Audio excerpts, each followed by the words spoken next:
YG와 JYP의 책걸상. 책에 관한 걸쭉하고 상큼한 이야기. YG와 JYP의 책걸상이 찾아왔습니다. YG 강량구입니다. JYP 박재영입니다. 박평 박혜진입니다. 자, 오늘 책걸상 200회입니다. 야, 정말 대단합니다. 네. 대단하다. 그러니까 정말 그 200회가 진짜 의미가 있는 게 작년 1월 처음 책걸상을 시작한 다음에 2년간 한 주도 펑크를 안 냈다라는 거. 그렇죠. 야, 이거 정말 저는 정말 스스로에게 대단하다고 생각해요. 100주 연속해서 매주 2번씩 찾아뵙고 있습니다. 그 사이에 누구 하나 아프지도 않고. 그러게요. 차라리 아팠으면. 아, JYP가 평생 뭔가 100주 동안 뭐 이렇게 꾸준히 해본 적이 또 있었나 싶을 정도로 기특하다고 생각합니다. 진짜 없었던 것 같아요. 아, 제 인생에서요? 당신이 얼마나 안다고? 응? 혹시 알아 있었을 줄? 내 인생에서도 마찬가지. 그러니까 어쩔 수 없이 해야 되는 것들 있잖아요. 뭐 학교를 끝까지 마쳐야 된다던가 군대를 끝까지 마쳐야 된다든가 네. 뭐 이런 정도의 일들 말고. 빼놓고는 진짜 없었던 것 같아요. 그렇게 100주를 쉬지 않고 할 수 있었던 가장 큰 동력은 뭘까요? YG의 내공이죠, 뭐. 아니죠. 저는 박평의 참여. JYP 얘기 하나 해줘야지. JYP의 다독 다독이 정말 대단하시더라고요. 네. 다독은 저 사람이잖아요, YG. 그렇군요. 네. JYP는 할 말 없으니까 지금 아무거나만. 네. 정 뭐 할 말 없으면 북소믈리에. 북소믈리에. 북소믈리에 정말. 네. JYP의 감탄. 유머 감각으로 해주시죠. 이왕이면은. 네. 유머 감각도 뭐. 좋죠. 그러니까 JYP가 다 이렇게 품어주니까. 네. 200회라는 건 이제 진짜 그 뭐 무엇보다도 네이버가 많이 그 처음에 이제 런칭할 수 있도록 도와주셨고 그 다음에 또 훌륭한 독지가가 나타나셔가지고 제작비를 후원해 주시는 바람에 사실 그래서 가능했던 거가 제일 중요하죠. 네, 그게 이제 그 실질적인 힘이었고 그 실질적인 힘을 또 서포트해줬던 게 많은 애청자분들의 참여와 응원. 네. 저는 그게 정말 대단했던 것 같아요. 예를 들어서 그 네이버가 딱 끊겠다고 했을 때 애청자분들이 유료화해라. 뭐 그 6명 안에 끼겠다. 그렇죠. 네. 단 6명이 되더라도 뭔가 후원을 하겠다. 계속 되었으면 좋겠다라는 등등의 댓글들을 남겨주지 않으셨으면 정말 그냥 YG, JYP 둘 다 그냥 이렇게 이 정도에서 그냥 접어야겠다라고 생각을 했을 텐데 그런 걸 보고 이제 막 저희들이 또 다른 방법을 찾아본 거죠. 네. 그 꾸준히 하니까 이제 2년 만에 네이버 오디오 클립의 정기 구독자 숫자는 얼마 전에 5,000명을 돌파했습니다. 네, 맞습니다. 5,000명 돌파했더라고요. 네. 그리고 이제 팟빵에서도 순위가 도서 분야에서 잘 나올 땐 뭐 한 25등 뭐 그 정도까지 올라갔었죠. 네, 제가 언젠가 22등까지 봤어요. 그래요? 네. 캡처해둘 걸. 조만간 톱 10 안에 들어갈 수 있도록 열심히 하겠습니다. 제가 그 독지가의 참여를 이제 호소하는 약간은 침울했던 그 방송 현장에 같이 있지 않았습니까? 그랬었죠. 네. 그랬었죠. 그때 그 어떤 무거운 공기, 이런 것들을 이제 떠올려 보면 정말 오늘 너무 감회가 새롭네요. 네. 자, 200회. 야, 우여곡절 많았네요. 200회 동안. 그럼요. 네. 그 지난 2년간의 결산은 연말에 저희가 따로 준비를 해서 말씀드리도록 하고요. 오늘은 지난 시간에 이어서 야쿠마루 가쿠의 소설 돌이킬 수 없는 약속을 더 자세히 살펴보도록 하겠습니다. 그 전에 댓글 좀 소개해 볼까요? 비바제인 관련해서 여러 개의 댓글이 또 달렸습니다. 네, 저희가 박평과 함께 비바제인도 같이 읽었었는데 그 비바제인 편에서 저희가 이벤트 공지를 해서 상대적으로 비바제인의 후기보다는 이벤트 막 참여 댓글들이 많아가지고 약간 묻힌 감이 있는데 그럼에도 불구하고 좋은 책이어서 이제 읽으신 분들이 댓글을 남겨주셨습니다. 네이버의 아그네스님께서 비바제인 재미있게 읽었습니다. 개브리엘 제비는 정말 여성의 일생에 관심과 사랑이 많은 작가인 것 같습니다. 라고 재미있게 읽었다는 평을 남겨주셨고요. 네, 네이버에서 수지 땡땡땡땡님 처음부터 너무 잘 쓴다고 감격하고 낄낄 웃고 통쾌함을 느끼며 읽다가 마지막엔 감동으로 마무리했습니다. 마지막에 저한테 거신 것 후회하시죠? 그러길래 경고 드렸잖아요. 라는 제인 영의 말에 모건 부인이 천만에 나는 사람들한테 판돈을 걸고 특히 똑똑한 여자들한테 걸지. 이번 건 제인의 입문용 선거야. 그 스캔들을 걷어치우는 용도지. 라고 대답하는 부분에선 울컥 눈물이 나더라고요. 모건 부인 멋있네요. 나를 욕하는 사람들이 많음에도 불구하고 나를 알아주고 믿어주는 든든한 후원자. 그런 사람들이 옆에 있기에 거친 세상을 다시 힘내서 살아갈 수 있는 것이겠죠. 책장을 덮을 땐 비바 제인을 외치며 제인 영의 앞으로 펼쳐질 삶을 응원했습니다. 원제인 영 제인 영보다 비바 제인이 더 좋은 것 같습니다. 루페 출판사 편집자님 누구신지 궁금하네요. 모든 문장이 필사하고 싶을 만큼 좋아서 다 읽자마자 또 다시 읽어보고 싶습니다. 저는 섬에 있는 서점보다 훨씬 좋았습니다. 이렇게 재미있는 책을 소개해 주셔서 정말 감사합니다. 네, 반면에 네이버 접속님께서는 섬에 있는 서점 대 비바 제인이라뇨. 크크크. 섬에 있는 서점이 느낌상으로는 오래전에 읽은 줄 알았는데 2018년 1월 1일에 읽은 책이었네요. 비바 제인이 더 괜찮은 책일 수는 있어도 감성적인 느낌으로는 섬에 있는 서점이 마음에 남아 있어요. 저는 51대 49로 섬에 있는 서점 승.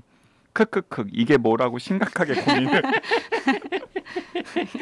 저희도 그때 방송하면서 심각하게 고민했었잖아요. 그렇죠. 네. 그 2대 1로 섬에 있는 서점이 졌잖아요. 네.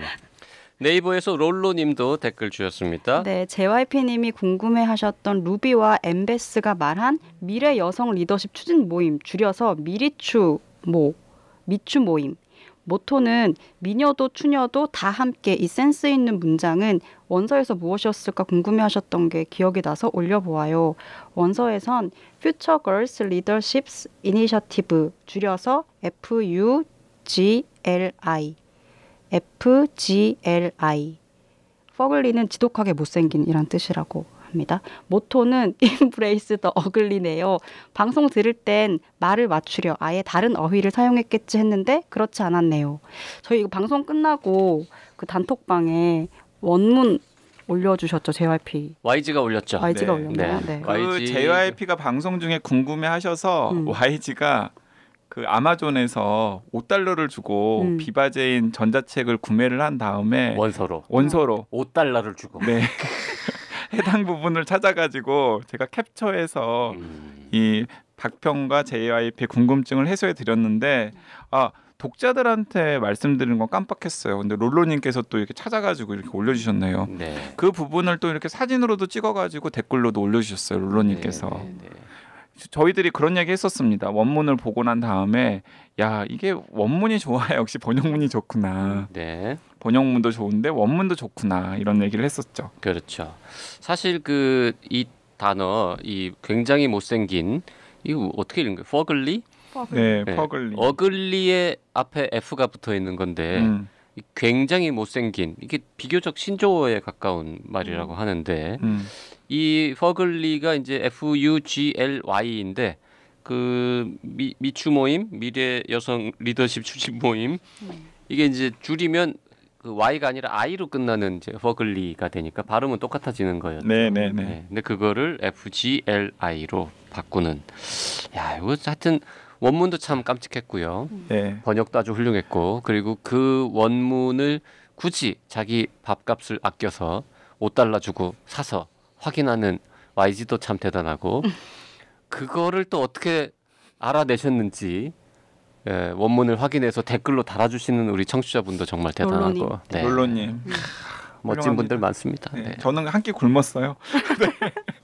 댓글 2개만 더 소개할게요. 네이버 RUD9 땡땡땡땡 님께서는 히가시노 게이고 특집 들으시고 이제 책들을 좀 읽어보시나 봐요. YG께서 추천해주신 새벽 거리에서를 읽었습니다. 마지막 구절에서 불륜은 불륜으로 끝나야 한다. 짧지만 명료하네요. 불륜으로 행복을 꿈꾸는 듯 하지만 결국 불행해지는 시초라는 걸 불륜은 불행에 가까워지는 공식인 듯 하네요. 책걸상 때문에 새로운 주가 시작되면 또 어떤 책이 소개될까 기대한답니다. 중학생 딸아이가 도서관에 소장하고 있는 히가시노 게이고 책들을 거의 다 읽었는데 이 책은 새벽 거리에서는 한참 있다 꺼내줘야겠네요. 크크크. 책걸상은 저에게 소확행입니다. 감사드리고 싶네요. 네. 히가시노 게이고 책을 거의 다 읽었다고요? 중학생 딸이? 이거 조금 야한 것도 있고 막 잔인한 것도 있고 그런데 중학생이 읽기에는 거시기한 책도 많은데 말이죠. 그 새벽 요즘 10대들에게 예, 요즘 10대들은 뭐 그러니까. 새벽 거리에서도 저는 일찌감치 줘도 괜찮다고 생각합니다. 일찍 알아야죠. 일찍 알아야죠. 그 요즘 저 사랑과 전쟁 안 하죠. 예, 안 하는 것 같아요. 그런 드라마 앞으로도 잘 돼야 되는데 말이죠. 왜냐하면 저 그런 게 좀 있으면 약간 그 대리 만족 이런 게 좀 되잖아요. 어떤? 아, 경각심이 아니라 대리만족. 경각심도 불러일으키지만 불륜이라는 것들 그 행위 자체에 대해서 이렇게 약간 감정이입하면서 이렇게 느껴보는. 네, 딱 걸렸습니다. JYP 대리만족. 아니 제가 그렇다는 게 아니라 시청자분들이 그럴 수도 있고. 사랑과 전쟁의 부활을 보통은 경각심을 말하지 않나. 경각심만 불러일으키면 그 드라마가 그렇게 시청률이 잘 나올 리가 있습니까? 네. 네, 네이버 프림노즈님께서도 댓글 남겨주셨는데요. 제 댓글 소개해 주신 거 듣고 깜짝 놀랐어요. 박평님 차분하신 게 좋다고 했던 게 그날 목소리가 너무 가라앉는 것 아닌가 하셔서 그렇지 않다고 어필한 거였어요. YG님이 뜨끔하셨다 하셔서 YG님의 뭔가 보호 본능 일으키는 목소리도 좋습니다. 크크. 실은 저도 YG님과 동갑이라 뭔가 혼자만의 친근함을 느끼기도 하고 프로필 보고 어머나 나랑 같은 해에 태어난 이렇게 대단하신 분의 책 소개를 즐기게 되다니 하며 신기해하고 있답니다. 뭐 대단하긴요 뭘. 보면 되게 찌질해요. 네. 소개해주신 책들 순서대로 보고 있는 요즘 너무 행복합니다. 소설 속 세계에 빠지면 남들은 모르는 나만의 세계를 가진 느낌이 너무 좋더라고요. 좋은 책 많이 소개해주셔서 정말 감사합니다. 추천 도서들 쭉 적어보며 드는 느낌은 통장 들여다보며 실실거리는 그런 기분이에요. 그리고 무심한 듯 시크한 JYP님도 애정합니다. 툭툭 하시는 말씀 너무 웃겨요. 매일 듣다 보니 정이 많이 드네요. 감사합니다. 네, 프림노즈님께서 아마 제가 박평님 목소리 차분하다고 프림노즈님께서 칭찬을 하시니까 저는 되게 유치원생 말투라서 너무 죄송하다고 그런 얘기를 했었는데 거기 아까 마음에 걸리셔가지고 또 긴 댓글을 남겨주셨네요. 보호 본능 일으키는 유치원생 목소리죠. 네. 이게 정말 칭찬인지. 네, 칭찬으로 알겠습니다, 프린너즈님. 네. 위로인 것 같기도 하고. 네. 저거를 칭찬으로 받아들인다는 건 이제 요즘 유행하는 말로 정신승리라고 하죠. 네. 자, 지난 시간에 돌이킬 수 없는 약속의 설정을 좀 말씀을 드렸는데, 자, 이제 그 다음에 어떻게 됩니까? 이 15년 전에 어느 할머니랑 했던 약속, 그 나쁜 놈 2명 징역에서 나오면 죽여주기로 한 약속을 하고 까맣게 잊고 살았는데 어느 날 편지가 왔단 말이죠. 그럼 뭐 당연히 그 편지를 받았다고 해서 오케이 약속 지켜야지. 그리고 그 두 사람을 찾아가서 죽인다. 이러기는 어렵잖아요. 누구든지. 어렵죠. 네. 그래서 이제 고민하죠. 이게 설마 진짜 죽여야 돼? 어쩌지? 이렇게 하고 있는데 이제 그 다음에 어떻게 전개됩니까? 조금만 더 소개를 해보죠. 그 지난 시간에 박평이 이제 살짝 이야기를 하긴 했는데요. 마치 자신의 일거수일투족을 바로 옆에서 지켜본 것처럼 지금 자신의 상황을 자세하게 알고 있는 거예요. 아, 예를 들어서 고민하고 있으면 뭘 고민하니? 맞습니다. 그러고 있을 시간이 없을 텐데. 그런 거. 그렇죠. 네. 그리고 쉬는 날이 내일이니까 시간은 내일밖에 없을 텐데. 뭐 그런 식으로. 뭐 이런 네. 식의 오고 그리고 결정타를 날린 건 지난 시간에 박평이 살짝 언급했던 딸의 사진이에요. 딸의 사진을 동봉을 한 다음에 네가 약속을 안 지키면 내가 이렇게 찢어지는 듯한 아픔을 너에게도 기필코 내가 안겨주겠다. 이제 주인공 입장에서는 기가 막히는 거죠. 그렇죠. 아니 분명히 그 할머니는 지금 세상에 없을 게 확실한데 도대체 누가 그러면 그래서 이제 그 할머니가 진짜 세상에 없는지 그 뒤에 어떻게 되는지를 이제 확인하는 것부터가 이제 소설이 이제 시작이 됩니다. 본격적으로 움직이기 시작하는 거죠. 그렇죠. 그 할머니가 혹시라도 살아 있는지 아니면 그 할머니가 나한테 한 약속을 내가 지키는지를 확인하라고 누구한테 시켜놓고 죽었다면 그 누구는 누구인가 이게 이제 궁금해지는 거니까. 할머니 살던 집 찾아가고 막 이러잖아요. 찾아가죠. 근데 네. 가만히 있으면 어떻게 보면은 이야기가 이제 안 되는데 움직이면 움직일수록 자신에게 점점 불리한 상황들이 계속 생기는 거죠. 맞아요. 누군가를 접촉하게 되고 보여지게 되고 뭐 이제 증거들이 생길 가능성들이 높아지게 되고 네 이렇게 스포일러가 될 수 있어서 이제 줄거리를 말씀드리는 게 되게 조심스럽지만 그 살해에 대해서 내가 하겠다 저 사람을 죽이겠다고 생각하진 않지만 본인 스스로도 내면으로는 죽일 수도 있다는 거 전제하고 뭔가 움직이기도 하고 이것 자체도 어떻게 보면은 이제 죄가 될 수 있는 거죠. 네. 자 이게 좀 말이 안 되는 얘기긴 합니다만 YG 같으면 어떻게 할 것 같습니까? 저 같으면 경찰서 갔을 것 같아요. 경찰서를 간다고? 네. 이런 편지를 받았다고? 네. 그러면 딸이 다칠 수 있잖아요. 그렇게 그러니까. 지금 당신의 일거수일투족을 편지를 보낸 누군가가 다 보고 있는데 딸도 딸이지만 사실 이 주인공도 제일 먼저 어쨌든 되게 경찰 가야겠다. 그리고 이제 둘 중에 얘기를 하나인데 해야겠다. 예를 들어서 이제 그 대신해서 복수를 해주는 방법.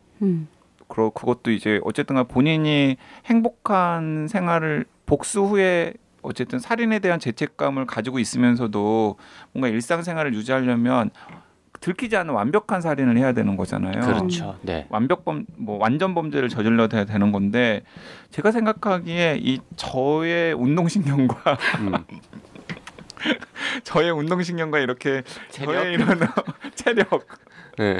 그리고 이런 근력 그리고 이 미숙한 손 움직임 그리고 그리 브라이트하지 않은 머리 뭐 이런 뭐 등등등도 포함해서 별로 완전 범죄를 할 수 있을 것 같지 않단 말이죠. 네. 이제 그럴 때는 진짜 약간 미친 척하면서 어차피 살인을 하더라도 잡힐 게 뻔하다면 완전 범죄가 안 될 게 뻔하고 그 살인조차도 실패할 가능성이 크다면 차라리 그냥 경찰서를 가는 게 낫지 않을까. 그래서 그 주인공도 난 그냥 경찰서 가겠다.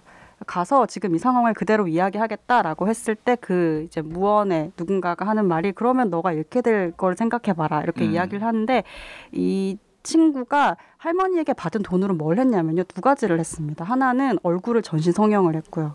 그리고 하나는 이제 위조된 신분, 그러니까 신분 세탁을 한 거죠. 그래서 완전히 다른 삶을 살 수 있게 된 거거든요. 지난 시간에 그 박평이 살짝 말씀을 드렸지만은 어렸을 때부터 눈에 굉장히 띄는 얼굴에 흉터가 있었어요. 그 흉터 때문에 사실은 이제 그 망나니가 된 측면도 있는데 그리고 이제 도망을 가고 새로운 삶을 살려고 하다 보면 그 흉터는 누구나 한 번 보면은 기억을 할 수밖에 없는 정도의 큰 각인 효과를 일으키는 흉터이기 때문에 그 흉터를 없애는 건 필수예요. 그래서 일단은 성형 수술을 한 것이고 그리고 당연히 이제 뭐 그 야쿠자 범죄 집단이라면은 뭐 추적하는 건 일도 아닐 테니까 여러 가지 그런 불법적인 방법들을 동원해서 신분도 완전히 새로운 신분을 받는 게 필요했고 그래서 어떻게 되었는지는 알 수 없지만은 실종된 누군가의 신분증을 자신의 신분으로 받아가지고 완전히 다른 사람이 되어 있는 상태인 거죠. 그거를 이제 가족들도 모르죠. 그러니까 이제 경찰서에 가면은 이제 그런 것들이 다 드러나서 예를 들어서 굉장히 다정다감하고 굉장히 가족을 잘 챙기고 책임감도 강한 이 남편과 아빠가 아니라 되게 15년 전에는 살인만 안 했을 뿐이지 그에 준하는 여러 가지 범죄를 저지른 개망난이었다라는 게 이제 다 그런 드러나는 과거를 거죠. 가족들에게 주변 동료들에게 들키는 것도 지금 싫고 그렇다고 해서 진짜로 사람을 죽이는 것도 못하겠고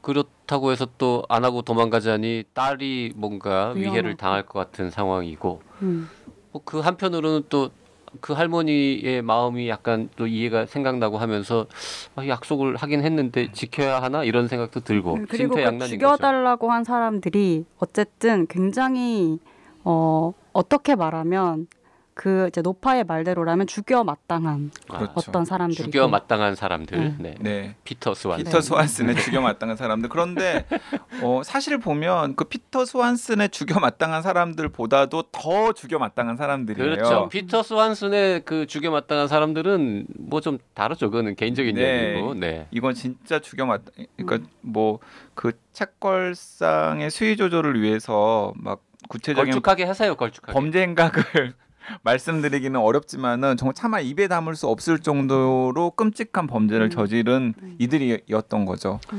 자, 어쨌든 저희가 지금 이 책이 상당히 여러 가지 장점이 있다, 뭐 이런 얘기를 드렸고, 또 베스트셀러 순위에도 굉장히 오랫동안 올라 있고 많이 팔렸단 말이죠. 그 리뷰를 찾아보면 호평이 굉장히 많은데 모두가 호평인 건 또 아닙니다. 네, 호평이 있어요. 혹평도 있어요. 네네. 이 책이 마음에 안 드는 분들은 어떤 점을 지적하고 있습니까? 일단 반전이 많다, 반전이 재밌다 이런 것들을 들어서 재미있다고 하시는 분들도 많고 한편으로는 이렇게 결말 자체가 뭐 대단히 충격적이라거나 뭐 이렇기보다는 조금 이제 진행되는 방식이나 이런 것들에서 예측 가능했다고 하시는 분들도 제법 많이 있더라고요. 네.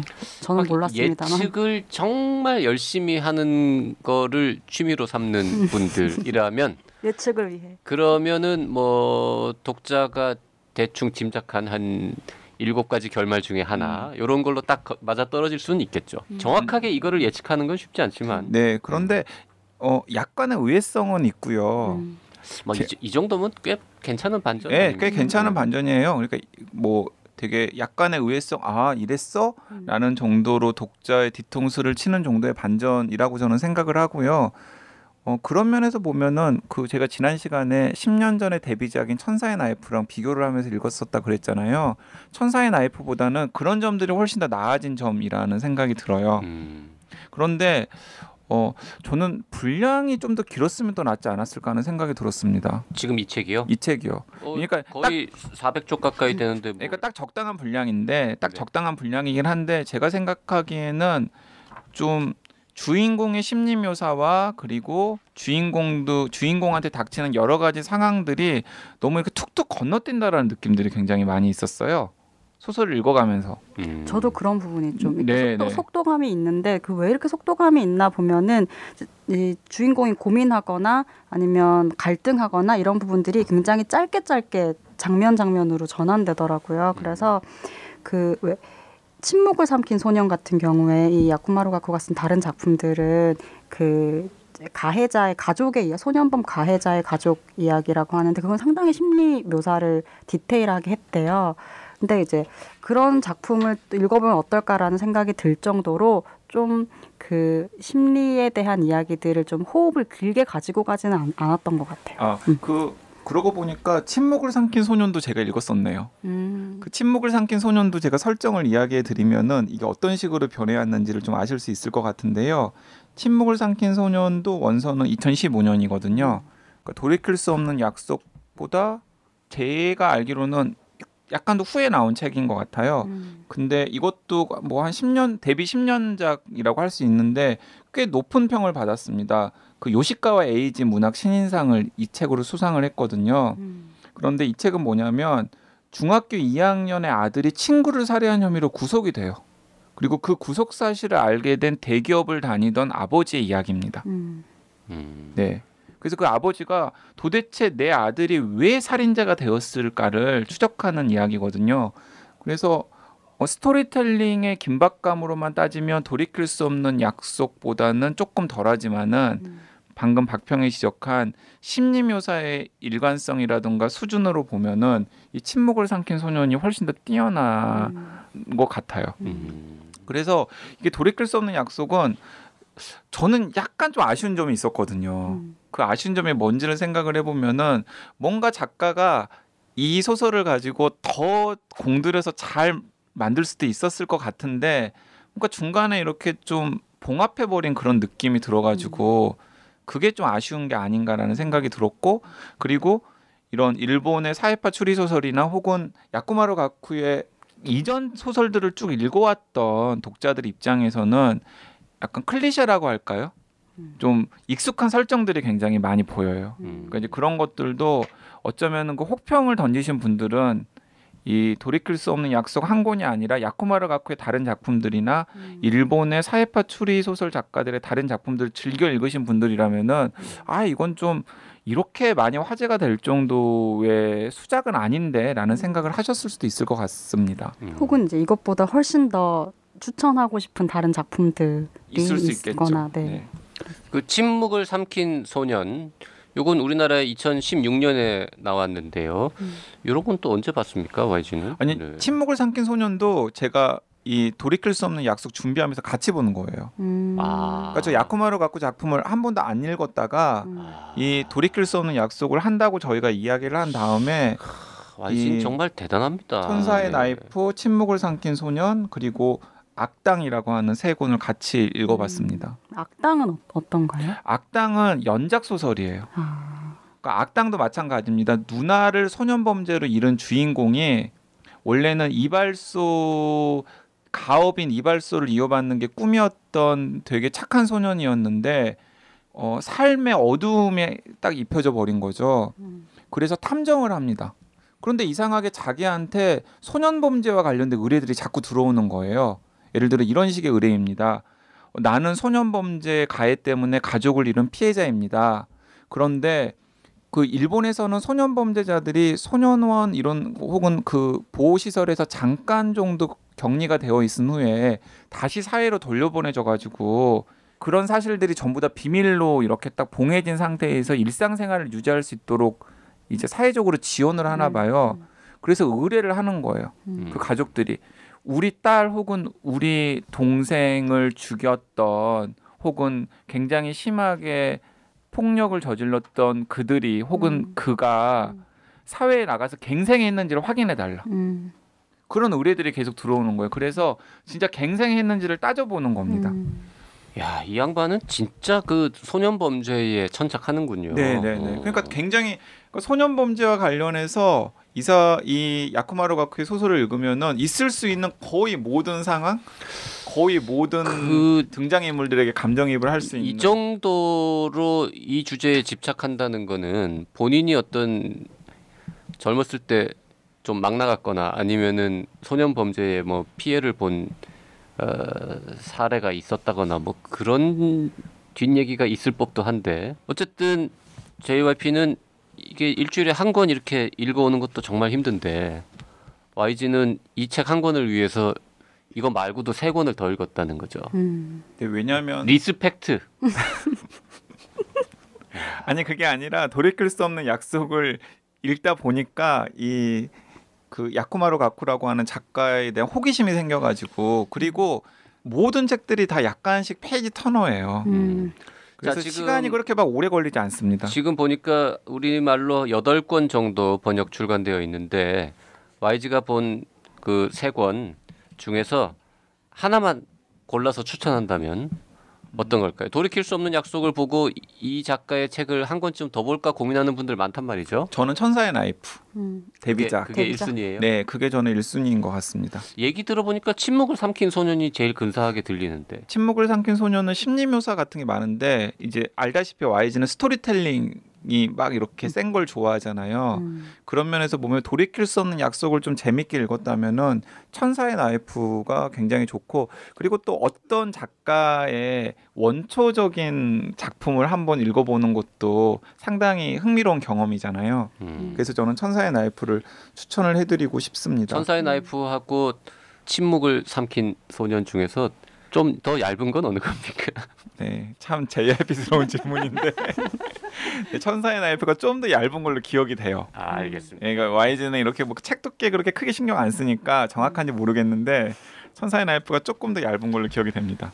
박평은 돌이킬 수 없는 약속에 대해서 뭐 특별히 크게 불만스러운 점은 없었습니까? 마지막으로. 저는 뭐 재밌게 읽었고 제가 좀 재미있었던 부분은 뭐냐면 소년범죄라는 게 어떤 청소년 혹은 이렇게 성인이 되기 사회적으로 성인이 되기 이전의 인간은 그 성인이 된 이후의 사람과는 좀 다르다라는 어떤 사회적인 동의 이제 이런 것이 있잖아요. 그렇기 때문에 동일한 형태의 어떤 죄를 저질러도 그 처벌의 형태는 다르잖아요. 무게가 다른데 이제 야쿠마루 가쿠가 그 소년범죄에 대해서 혹은 인간의 악에 대해서 어떤 입장을 가졌냐와는 무관하게 소년범죄에 대해서 계속해서 이야기를 한다는 것은 좀 그 지점 자체에 대해서 사회적으로 가지고 있는 어떤 의구심 계속해서 이제 생겨나는 어떤 일종의 반발심일 수도 있고 이제 사법적인 처벌로 다 이제 해결하지 못하는 부분들에 대한 사람들의 생각들이 많이 반영돼 있는 게 아닌가라는 생각이 들어요. 그거는